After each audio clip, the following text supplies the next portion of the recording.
Hey, you guys, how you doing? We are just starting off the hike. This is the Beverly Hills hike. It's about maybe 4 or 5 miles from our neighborhood, and we go here normally about 2 to 3 times a month.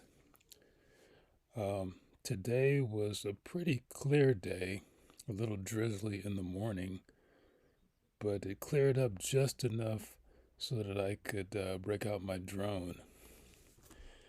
It's funny, some neighborhoods have invisible walls, so you can only go so far with your drone.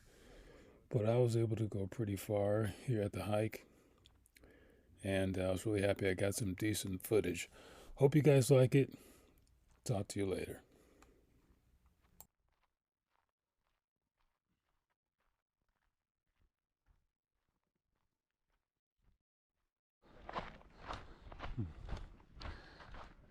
I think